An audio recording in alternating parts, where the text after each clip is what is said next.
History has a way of remembering the silhouette but forgetting the man. When we think of Dean Martin, the image is instant and indelible: the tuxedo, the cigarette loosely held between fingers that seemed to have their own gravity, the whiskey glass that was usually filled with apple juice, and that smile. That sleepy, I know the punchline and you don't, smile. He was the king of cool. He was the man who could walk onto a stage with Frank Sinatra and Sammy Davis Jr., do absolutely nothing but stand there, and still steal the show. He was the anchor of the Rat Pack, the charming drunk, the Italian lover. But that was the paint. That was the varnish. Underneath the layers of Hollywood mythology, Dean Martin was a fortress. He was a man of profound, almost pathological privacy. He gave the world his voice, he gave them his jokes, but he never gave them his soul. To understand the tragedy that would eventually kill him, you have to understand the architecture of his heart. Dean didn't care about the applause.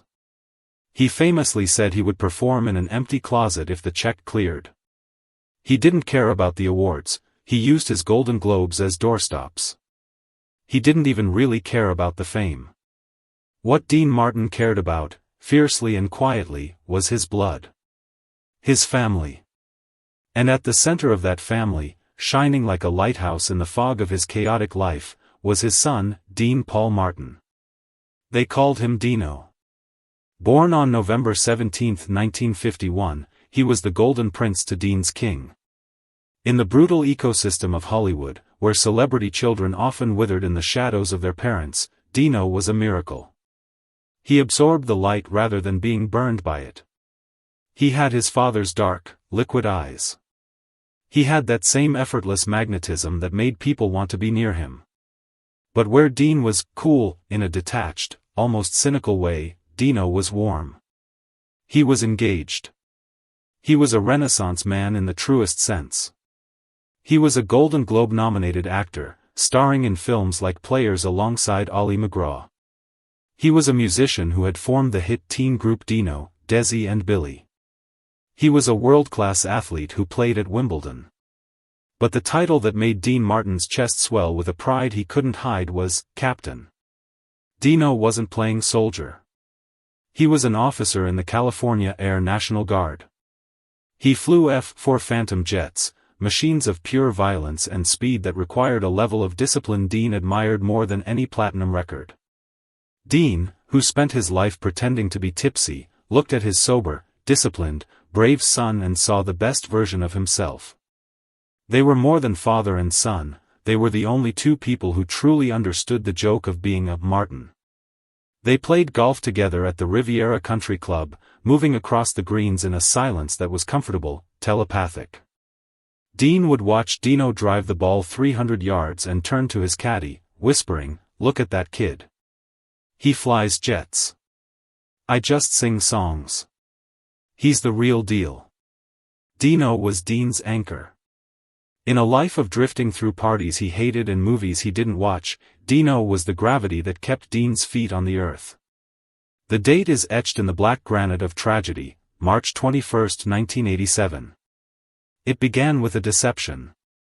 In Los Angeles, the morning was deceptive in its beauty, mild, calm, the kind of California Saturday that promises leisure. But 60 miles to the east, over the San Bernardino Mountains, the atmosphere was conspiring to create a monster. A freak winter storm was brewing, a swirling vortex of ice, wind, and blinding snow that was rapidly swallowing the peaks of Mount San Gorgonio. That morning, a telephone rang at Dean Martin's home on Mountain Drive. It was Dino. He was calling from March Air Force Base before his training flight. The conversation was brief, the standard shorthand of two men who loved each other but didn't need flowery language. Dino talked about the mission. Dean made a joke about his golf swing. But before they hung up, the tone shifted. "I love you, Pop," Dino said. "I'm proud of you, son," Dean replied. It was a routine exchange, a punctuation mark on a conversation they expected to continue the next day. Neither man knew that these would be the final words spoken between them in this lifetime. As the afternoon wore on, the two Martins moved into their separate arenas. Dean Martin boarded a plane to Las Vegas. He was scheduled to perform at Bally's Casino that night. His road manager, Eddie Marsh, would later recount that Dean was in unusually high spirits. The darkness that had begun to creep into his later years seemed to have lifted. He was playful with the band, cracking jokes with the stagehands, humming to himself in the dressing room. He was a man at peace. He felt lighter, perhaps buoyed by that morning phone call. Meanwhile, in the cockpit of an F-4C Phantom, Captain Dean Paul Martin and his weapons system officer, Captain Ramon Ortiz, were taxiing onto the runway. They were, the Ghosts, part of the 163rd Tactical Fighter Group. The beast of a jet roared to life, its afterburners glowing orange against the graying sky. The mission was a routine departure procedure, a climb through the cloud layers to reach the training range in the Mojave Desert. But as they lifted off the tarmac, the world disappeared. They entered the soup. Visibility dropped to zero.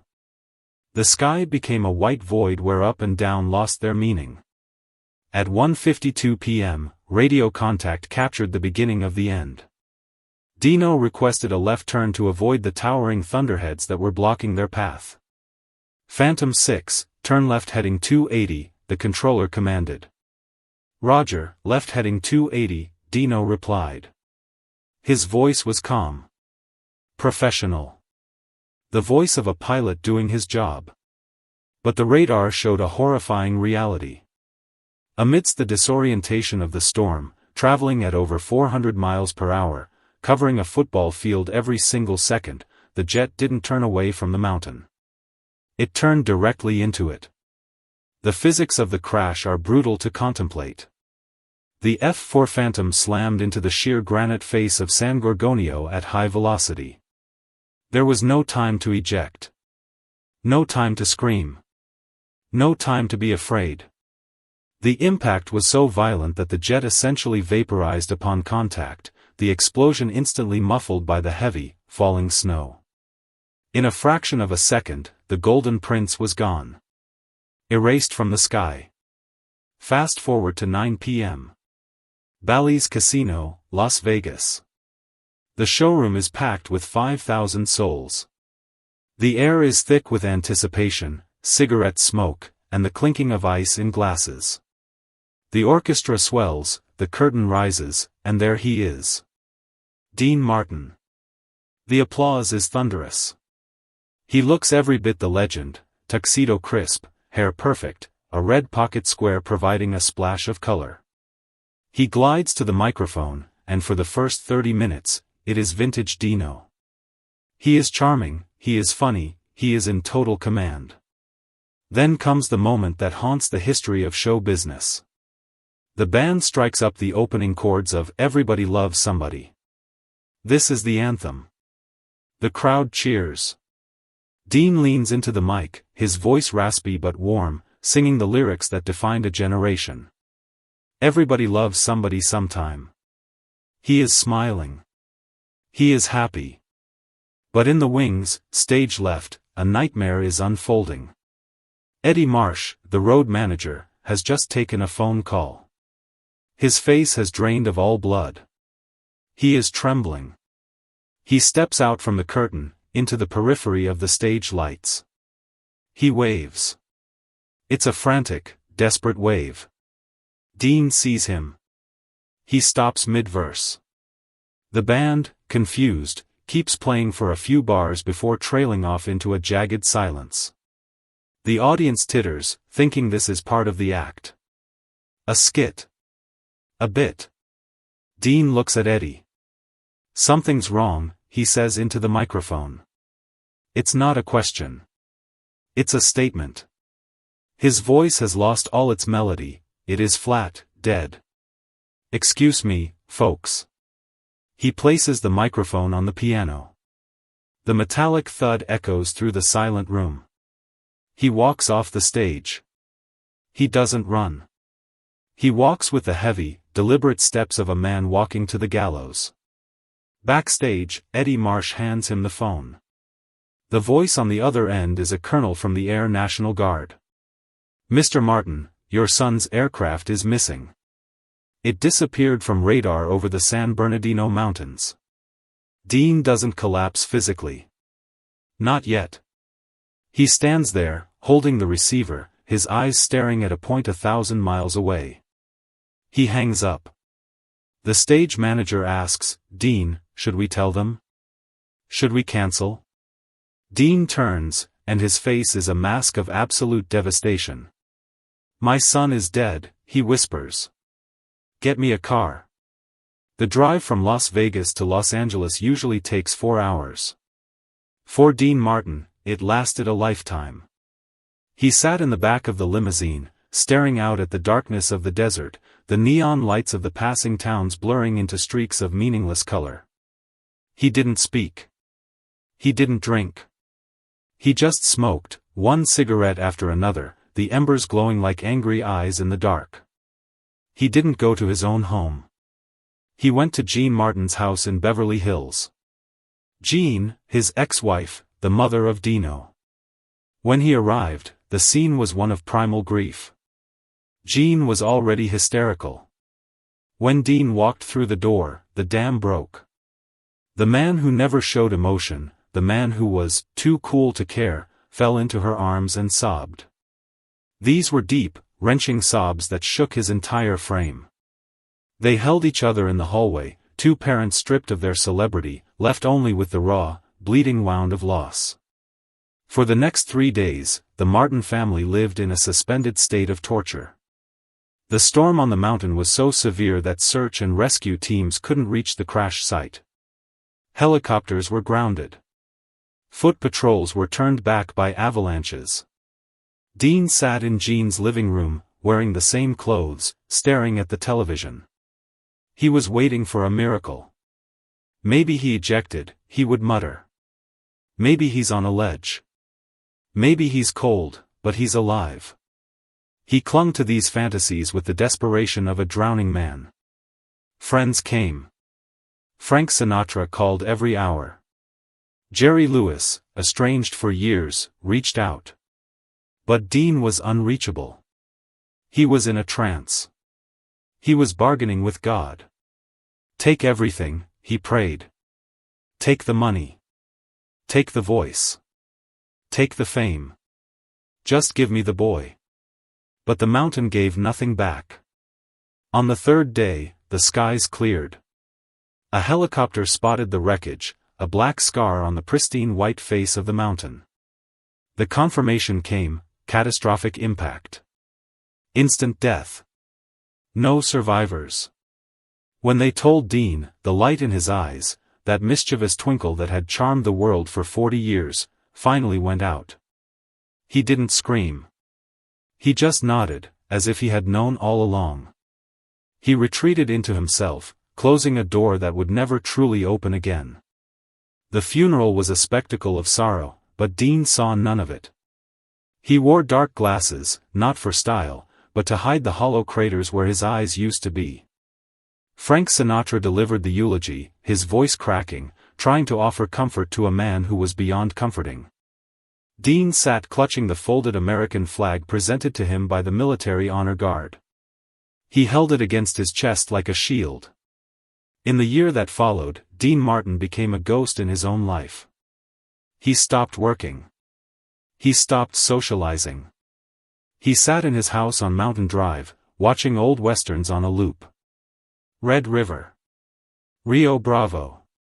He watched them because in those movies, the problems were solved with a gun, the good guys won, and death had a purpose. In his reality, death was random and cruel. In 1988, Frank Sinatra and Sammy Davis Jr. staged an intervention. They saw their friend dying of a broken heart, fading away into the upholstery of his armchair. They concocted the Together Again tour, a massive reunion of the Rat Pack. Frank believed the medicine of the stage would cure Dean. He thought the roar of the crowd would jumpstart his heart. He was wrong. Dean agreed to the tour only out of loyalty. "I'll do it for you, pal lie," he told Frank. But from the first night in Oakland, it was clear that Dean Martin wasn't there. His body was on stage, cigarette in hand, tuxedo on, but his spirit was on that snowy mountain. He forgot lyrics. He looked bored. He flicked cigarette ashes on the floor with disdain. The audience cheered, but Dean saw them as strangers. He looked out into the darkness and saw only the absence of his son. The breaking point came in Chicago. The crushing weight of pretending to be Dino became too much. In the middle of the show, amidst the brassy noise of the orchestra, Dean turned to Frank. "I want to go home," he said. It wasn't a request. It was a plea. Frank tried to rally him, "Come on, let's knock 'em dead." But Dean shook his head. He threw his cigarette down, walked off the stage, went straight to the airport, and flew home. He never performed on that scale again. That night in Chicago was the death of the Rat Pack. Dean Martin walked away from millions of dollars because he realized that no amount of money could fill the hole in his chest. The final 7 years of his life were a masterclass in solitude. He didn't become a crazy recluse, he just became a man who was done with the noise. He established a ritual that was both beautiful and heartbreaking. Every evening, he would dress for dinner, always elegant, always dignified. He would go to his favorite Italian restaurant, La Famiglia or Da Vinci. He would walk in, and the staff, who adored him and protected him, would lead him to his corner table. And every single night, Dean would give a silent nod to the waiter. The waiter would set a place setting for the empty chair opposite Dean. A plate. A fork. A glass of wine. That chair was for Dino. Dean would sit there for hours, eating his pasta fagioli slowly, sipping his red wine, and staring at the empty chair. He would have silent conversations with his son. He would tell him about his day. He would tell him he missed him. To the other patrons, he looked like a lonely old man. But in Dean's mind, he was having dinner with his boy. It was the only time of day he felt peace. Shirley MacLaine visited him during these twilight years. She described his home as a tomb, curtains drawn, silence thick as dust. "He looked at me," she recalled, and said, "Shirley, I'm just waiting." I asked him what he was waiting for. He said, "I'm waiting to catch the flight." He wasn't afraid of death. He welcomed it. "Why should I be afraid?" he told a friend. "Everyone I love is already there." Sammy died in 1990. Another piece of his soul gone. Frank was fading. But Dean's eyes were always fixed on the horizon, looking for the pilot. The end came with a poetic symmetry that feels written by a screenwriter. December 25, 1995. Christmas Day. The man who had crooned "Marshmallow World" and made holidays synonymous with his voice, lay dying in his Beverly Hills home. Outside, the world was unwrapping gifts. Inside, Dean Martin was unwrapping the final gift, release. The emphysema had claimed his lungs, but grief had claimed his will long ago. He was 78 years old. As the afternoon sun dipped low, casting long shadows across the room, Dean Martin closed his eyes. There was no struggle. No panic. Just a gentle exhale. The silence he had courted for 8 years finally embraced him completely. When the news broke, the lights of the Las Vegas Strip were dimmed. The neon glare that he had ruled for decades went dark in a final salute. Frank Sinatra, too frail to appear in public, wept in private for his brother. But for those who truly knew Dean, there were no tears of tragedy. There was only relief. Because they knew the truth. They knew that the moment Dean's heart stopped, he wasn't dead. He was free. Somewhere, in a place beyond the snow and the pain, a plane was landing. The canopy was opening. And a young pilot in a flight suit was jumping down onto the tarmac, running toward the man in the tuxedo who had been waiting for him for so long.